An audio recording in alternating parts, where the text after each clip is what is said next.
Welcome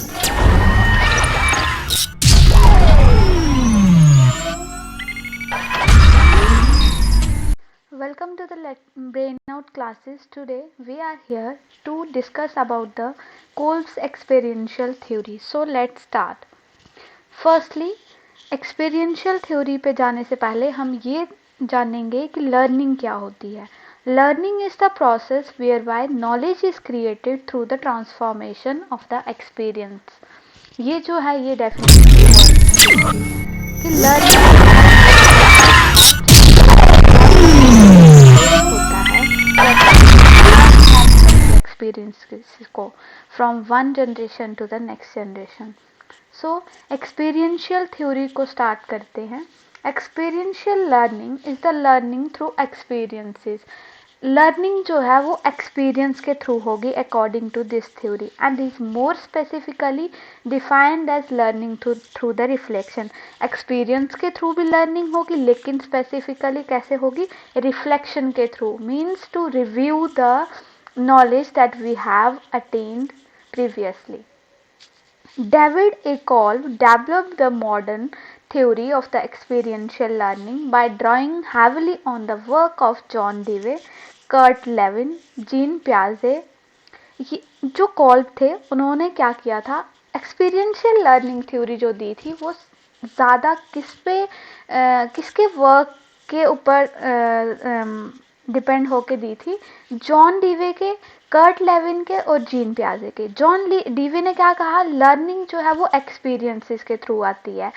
और Kurt Lewin ने क्या कहा कि अगर हम एक्टिव रहेंगे तो लर्निंग होगी. और जीन पियाजे ने कहा था कि डिफरेंट स्टेजेस जैसे ही हम पास करते जाएंगे तो हमारी जो है लर्निंग होती जाएगी. वो कैसे होगी? Through the interaction of the person and the environment. कि हम जैसे कम्युनिटी में इंटरेक्ट करेंगे और इन्वायरमेंट के साथ इंटरेक्ट करेंगे तो हमारी लर्निंग होती जाएगी. Next, Kolb published his learning style model in 1984. और ये जो एक्सपीरियंशियल थ्योरी जो थी इसको कोल्ब ने पब्लिश कब किया? 1984 में. एंड कोल्ब स्टिल जो है वो काम कर रहे हैं साइकोलॉजी की फील्ड में. Kolbe's experiential learning theory work on 2 levels. यहाँ पे कोल्ब ने जो थे वो 2 लेवल दिए थे. That is a 4 stage cycle of learning and 4 separate learning style. जिसमें से आज हम डिस्कस करेंगे 4 स्टेज साइकिल ऑफ लर्निंग. और सेपरेट लर्निंग स्टाइल जो है इनको हम नेक्स्ट वीडियो में डिस्कस करेंगे. सो आगे चलते हैं. एक्सपीरियंशियल लर्निंग थ्योरी के कुछ बेसिक जो हैं वो पॉइंट्स हम देखेंगे. पहले तो जो कोल्ब ने डेफिनेशन दी ये हमने ऑलरेडी डिस्कस कर दी. Next point is the integrating new information into the existing knowledge. इस थ्योरी के अकॉर्डिंग लर्निंग कैसे होगी? न्यू इन्फॉर्मेशन को इंटीग्रेट करके एग्जिस्टिंग नॉलेज के साथ, और जिससे हम बेसिक अंडरस्टैंडिंग जो है वो गेन करेंगे और उस नॉलेज को इम्प्लीमेंट करेंगे. The next point is the involving the whole person. यहाँ पे होल पर्सन का मीनिंग है कि होलिस्टिक अप्रोच. मीन्स लर्निंग जो है वो होलिस्टिकली होगी. कोई भी इंडिविजुअल के अंदर अगर कोई डेवलपमेंट होगी थ्रू द लर्निंग तो वो हर एक एस्पेक्ट में होगी. Like social learning, intellectual learning, उसमें आ जाएगा फिजिकल लर्निंग. सो ये आ जाएगा होल पर्सन डेवलपमेंट में. नेक्स्ट आ जाएगा transacting between the person and the environment. Transaction का क्या मीनिंग आ जाएगा यहाँ पे कि पर्सन और एनवायरनमेंट के बीच में ट्रांजैक्शन से किस तरह से लर्निंग हो रही है.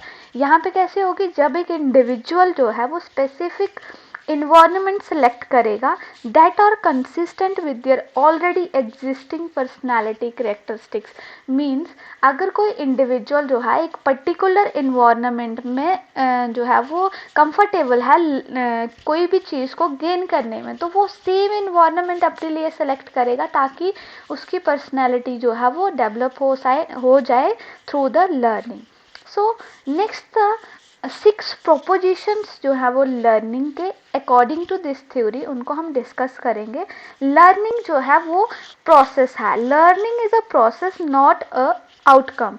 तो यहाँ पे जो है प्रोसेस का मीनिंग क्या है, learning is a process which means internal development caused by acquiring new information and elaborating one own understanding of using it. पहले क्या करेंगे हम, जो है वो इंटरनल डेवलपमेंट होगी यहाँ पे प्रोसेस के थ्रू। उसमें क्या होगा, हम न्यू इन्फॉर्मेशन गेन करेंगे और उस चीज़ को इलेबोरेट करेंगे और फिर हम जो है उस चीज़ को, जो हमने न्यू इन्फॉर्मेशन लिया उससे हम जो है अंडरस्टैंडिंग करेंगे। तो इस तरह से ये कह सकते हैं लर्निंग जो है वो प्रोसेस है। और लर्निंग जो है वो री लर्निंग भी है अकॉर्डिंग टू दिस थ्योरी, कि री लर्निंग से हम जो है वो लर्निंग कर सकते हैं। मीन्स अगर कोई चीज़ हम जो है वो एक बारी ट्राई कर रहे हैं तो हम उस चीज़ को बार बार ट्राई करेंगे जब, तो वहाँ पे प्रोफिशिएंसी आ गई। जैसे कि एक टीचर ही है तो वो स्टार्टिंग में अगर कोई क्लास लेगा तो उसके अंदर इतनी प्रोफिशिएंसी नहीं होगी, जिस तरह से उसका एक्सपीरियंस बढ़ता जाएगा मीन्स उस नंबर ऑफ ट्रायल्स जो है वो इंक्रीज होंगे, तो नंबर ऑफ ट्रायल्स जो है वो इंक्रीज करेंगे उसकी प्रोफिशिएंसी को भी। So the next proposition is the learner move between the reflection, action, thinking and feeling. इसको हम आगे जाके डिस्कस करेंगे। Learning is a holistic, holistic means overall development of an individual. Next one is the learning involves interaction with the environment and the learner, and the learning is constructivist, और जो learning जो है वो constructivism के through भी आएगी। The next Kolbe's experiential learning theory, जो Kolb ने 2 स्टेजेस के थ्रू लर्निंग बताई थी। फर्स्ट की लर्निंग साइकिल के थ्रू, जिसको हम अभी डिस्कस करेंगे, और सेकंड जो है वो लर्निंग स्टाइल, जिसको हम नेक्स्ट वीडियो में डिस्कस करेंगे। सो लर्निंग साइकिल के बारे में देखते हैं कि कोल्ब ने क्या कहा। The Kolb's experiential learning style theory is typically represented by a 4 stages learning cycle. यहाँ पे जो है वो कोल्ब ने कहा है कि 4 स्टेजेस के थ्रू लर्निंग साइकिल जो है वो चलेगा, जिसमें जो है लर्नर हर एक साइकिल को टच करेगा, मतलब हर एक स्टेज को टच करेगा। फर्स्ट वन जो है वो है कॉन्क्रीट एक्सपीरियंसेस। यहाँ पे कॉन्क्रीट एक्सपीरियंसेस का मतलब है कि ट्रू में जो हम एक्सपीरियंस कर रहे हैं, जो ट्रू में हम किसी चीज़ को प्रैक्टिकली इम्प्लीमेंट कर रहे हैं। तो यहाँ पे आ जाएगा, it means a new experience और अ सिचुएशन इज एनकाउंटर्ड और अ री interpretation of the existing experience. Means इसका मतलब है कि हम एक्सपीरियंस में पार्टिसिपेट कर रहे हैं। यहाँ पे हम इसको एक एग्जाम्पल के साथ डिस्कस करेंगे, बट फर्स्टली हम सारे पॉइंट्स को एक्सप्लेन कर देते हैं।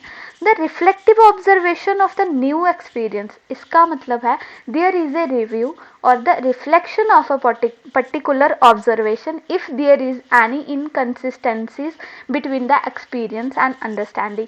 फर्स्टली हम क्या करेंगे, किसी चीज़ को एक्सपीरियंस करेंगे, फिर हम उस चीज़ को रिव्यू करेंगे। सेकंड, रिफ्लेक्टिव ऑब्जर्वेशन में हम उस न्यू एक्सपीरियंस को रिव्यू करेंगे और उसके ऊपर रिफ्लेक्शन डालेंगे कि और रिव्यू क्यों करेंगे, अगर वहाँ पे एक्सपीरियंस और अंडरस्टैंडिंग के बीच में अगर कोई कन्फ्लिक्ट आ जाता है तो। और यहाँ पे इसका मतलब है make sense of the experience, मतलब हम उसको अच्छे से रिव्यू करेंगे जो हमने एक्सपीरियंस किया है, अगर वहाँ पे कोई कन्फ्लिक्ट आएगा तो। The next one is the abstract conceptualisation, और यहाँ पे जो है वो रिफ्लेक्शन जो है, रिफ्लेक्शन के थ्रू हम एक आइडिया जनरेट करेंगे। ठीक है, पहले हमने एक्सपीरियंस लिया, उसके बाद हमने उसको रिव्यू किया, मतलब उसकी बेसिक अंडरस्टैंडिंग की, फिर हम क्या करेंगे उससे, वहाँ पे अगर कोई कन्फ्लिक्ट आता है, अगर हमें लगता है कि यहाँ से जो है वो हमारा आइडिया, मतलब हमारा जो एक्सपीरियंस है वो सही नहीं जा रहा है, तो वहाँ पे हम एक न्यू आइडिया लेंगे और वहाँ पे मॉडिफिकेशन करेंगे उस एक्सपीरियंस में। यहाँ पे वही बता रहा है कि reflection gives rise to a new idea और a modification of an existing abstract concept. Abstract concept का means the person has learn from their experience, और यहाँ पे हम कंक्लूजन पे आएंगे, मतलब हम जर्नलाइजेशन बनाएंगे और डेवलप करेंगे थ्योरीज को। Next point is the active experimentation. यहाँ पे क्या होगा, the learner applies their new idea to the world around them to see what is the output और द रिजल्ट। यहाँ पे क्या होगा, एक्टिव एक्सपेरिमेंटेशन में जो भी एक एक्सपेरिमेंटर ने अगर कोई आइडिया लिया है रिव्यू करने के बाद, तो उस आइडिया को वो रियल वर्ल्ड में इम्प्लीमेंट करेगा और उसका रिजल्ट देखेगा कि उसका रिजल्ट, उसकी आउटपुट जो है वो सही से आ रही है या नहीं आ रही है। तो यहाँ पे हम डायग्राम के थ्रू करेंगे। फर्स्ट आ गया हमारे पास कॉन्क्रीट एक्सपीरियंसेस, जहाँ पे हम डूइंग मतलब हम एक्सपीरियंस लेंगे। नेक्स्ट आ गया रिफ्लेक्टिव ऑब्जर्वेशन, मीन्स हम रिव्यू करेंगे और रिफ्लेक्ट करेंगे उस एक्सपीरियंस के ऊपर कि क्या वो हमने सही से लिया या नहीं लिया। Next one is the abstract conceptualisation, यहाँ पे हम क्या करेंगे, कंक्लूड करेंगे और एक न्यू आइडिया जनरेट करेंगे, और यहाँ पे इसको कहते हैं कि लर्निंग फ्रॉम द एक्सपीरियंसेस। और नेक्स्ट पॉइंट आ गया एक्टिव एक्सपेरिमेंटेशन, जहाँ पे क्या होगा, हम प्लानिंग करेंगे और उस आइडिया को जो हमने एब्स्ट्रैक्ट कंसेप्चुलाइजेशन में गेन किया, उस आइडिया को रियल सिचुएशन में ट्राई करेंगे और उसका रिजल्ट जो है वो देखेंगे। इस लर्निंग साइकिल को एक्सप्लेन करने के लिए एक मैं एग्जांपल देती हूँ आपको, कि जिस तरह से एक जो है वो प्लेयर है, वो ग्राउंड में खेलने जा रहा है, ठीक है, उसने क्या किया, ग्राउंड में खेला, जैसे वो बैट्समैन है, वो खेल रहा है ग्राउंड में जाके, वहाँ से जो है वो क्या करेगा, एक कॉन्क्रीट एक्सपीरियंस लेगा, फिर वहाँ से वापस आएगा, ठीक है। तो उस चीज़ की अगर वो घर आके क्या करता है, उस चीज़ की अगर वो वीडियो को देखता है, ठीक है, तो वहाँ से क्या करेगा, उसको रिव्यू करेगा कि कहाँ मेरे पास जो है वो गलती होगी या कहाँ मैंने सही काम किया, तो उसको रिव्यू करेगा और वहाँ से रिफ्लेक्ट करेगा। तो थर्ड पॉइंट आ जाएगा, फिर क्या करेगा, देखेगा कि मेरे से कहाँ गलती हो गई है, तो उस चीज़ को एक न्यू आइडिया जनरेट करेगा और वहाँ पे देखेगा कि मेरे को कहाँ पे क्या चीज़ इम्प्लीमेंट करनी थी, उससे मेरा रिजल्ट जो है वो और अच्छा आ सकता था। तो वहाँ पे क्या करेगा वो, यहाँ पे थर्ड जो है वो एब्स्ट्रैक्ट आइडिया जनरेट करेगा, और इन लास्ट वो जो आइडिया जो है वो फिर से नेक्स्ट टाइम जब वो खेलने जाएगा तो उस चीज़ को फिर से ग्राउंड में वो इम्प्लीमेंट करेगा और वहाँ से जो है वो एक्सपीरियंस लेगा।